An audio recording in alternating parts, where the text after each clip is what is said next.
with the season essentially over for Rangers with nothing else to play for. All focus will be on the next few months, which will see huge investment in the club, allowing for a strong rebuild of the squad.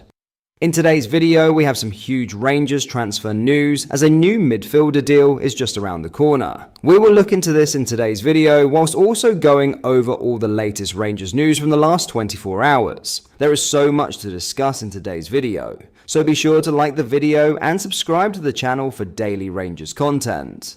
But first, after 162 days on the sidelines, Kassanwirjo finally made his return to action, turning out for Rangers B in Tuesday night's Glasgow Cup final against Celtic at Firhill. The on-loan defender was joined by fellow first-team squad member Finlay Curtis in Stephen Smith's starting 11 for the showpiece clash. And while goal scoring isn't typically part of the Dutchman's game, it was Kassanwirjo who broke the deadlock after 33 minutes to put Rangers ahead. The 23-year-old found himself in an advanced position and pounced on a loose ball, holding off Celtic captain Mitchell Robertson before slotting a composed finish beyond Hoops goalkeeper Marcus Gill. Celtic, however, responded on the stroke of half-time through Rhys Dargy, who levelled the score at 1-1 following some excellent build-up play from Jude Bonnar. Kassanwirjo's evening ended at the break, with the versatile fullback withdrawn at half-time after completing his planned minutes on return. Now, in some huge Rangers transfer news, Dundee manager Tony Docherty has refused to give up hope of Josh Mulligan staying at the club beyond the summer, despite interest from Rangers. The 22-year-old, also linked with English Championship clubs, is out of contract at the end of the season and is free to discuss a move away from Dens Park. As exclusively revealed by RFC News, Ibrox officials have been monitoring the midfielder, who can also play at right back, over a possible free transfer move. Earlier this season, it was announced Lyle Cameron would make the switch from Dundee to Rangers in the summer as he agreed a pre-contract. Now, teammate Mulligan is viewed as a possible second summer signing for Rangers, however no deal has yet been struck. Docherty, though, is keen to keep Mulligan at Dundee and vowed not to give up on the hope of Mulligan still being at the club next season. As quoted by the Daily Record, he said, "We won't give up hope of Josh staying because you always want to keep your best players. We started the season with Luke McCowan, Cameron and Mulligan, and all three have improved so much, they're attracting attention. It's important that's what we do at this club, improve and develop players. It's great to see players do well, and for as long as Josh is with us, we'll continue to work with him. Hopefully, we're working with him for longer."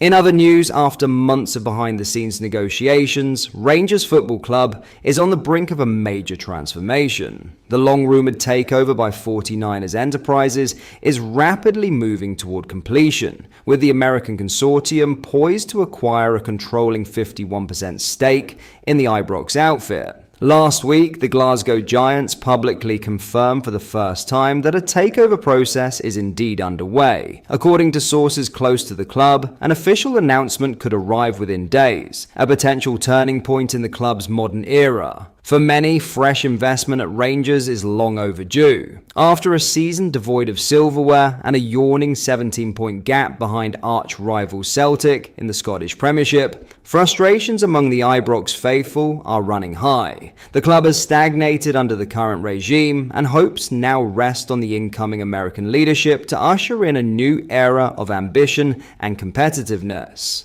But as excitement builds, a seasoned voice in football governance has issued a sobering reality check. A former Scottish Premiership CEO has sounded a massive warning to the 49ers. He made it clear that the leap from owning a club like Leeds United to running Rangers is not one to be taken lightly. "What I'm hearing is that the 49ers don't quite understand what they're getting into here," he said bluntly. "They had better quickly learn."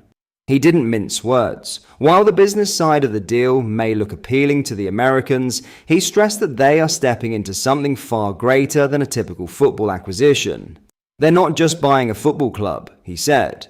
"They're buying into a massive institution. It's a beast of its own making." He added that Rangers CEO Patrick Stewart, a key figure during this transition, will face immense pressure to guide the new owners through the unique challenges of operating in Scottish football's most emotionally charged environment. I'm sure Patrick Stewart is going to take a lot of that pressure. He's going to have to teach them quickly, the former CEO noted. With Leeds United, also under 49ers ownership, having just secured promotion back to the Premier League, the group is expanding its influence in British football. But it is believed they may be underestimating what lies ahead at Ibrox. Rangers is bigger than the 49ers can imagine, he warned. They need to understand what makes Glasgow tick, and fast. As the deal edges closer to completion, the message from those with experience in the Scottish game is clear. This is no ordinary club, and any misstep will be felt tenfold in the cauldron of Glasgow football. In other news, few Rangers players can look back on 2024/25 with their heads held high. Nicolas Raskin is one who can. It's a damning indictment on the current squad that fans could count on one hand who they'd keep for next season. Aged just 24, a Belgium international, a natural-born leader. The midfielder ticks all the boxes of the famed player trading model. The only problem is that the fans' favourite is entering the final 2 years of his deal, and it remains to be seen whether he'll extend beyond 2027. So therein lies the question, should Rangers look to cash in this summer? The American takeover may be imminent, but Rangers can't afford to let another valuable player run down their contract, like Ryan Kent, Alfredo Morelos, and John Lundstrom all did. It would be criminal. Voted Rangers Player of the Year by his fellow teammates and fans, the ex-Standard Liège star could be hot property this summer. Yes, he seems settled in Glasgow, but the playmaker has already revealed his ultimate dream is to play in the English Premier League. Nathan Patterson and Calvin Bassey earned the Ibrox club big bucks by moving down south at the right time, and Rangers could now have a major decision to make with Raskin. The imminent American takeover may well boost the transfer kitty, and it's true Raskin's departure would leave a gaping hole in the middle of the park. Yet the truth is, the newly capped Belgian holds all the aces when it comes to determining his next move. While his head could be turned by a lucrative pay packet elsewhere, the midfield terrier surely has unfinished business in Scotland. He's yet to get his hands on a winner's medal in almost 2.5 years at the club. With James Tavernier approaching the end of his career, Raskin would be the obvious and most popular candidate to become captain. Legendary status awaits him if he were to be the man who eventually led Rangers to their first title triumph in front of fans since 2011. There's a lot for him to weigh up. Supporters will have their fingers crossed that their biggest talent commits for at least another couple of years, guaranteeing a future transfer fee upwards of £10 million. But that is all for today's video. Thank you for watching. I hope you did enjoy. If you did, please drop a like on the video and subscribe to the channel for daily Rangers content. We post all the latest Rangers news every single day, so make sure you join our fast-growing community so you never miss out. Thank you. I'll see you in the next video.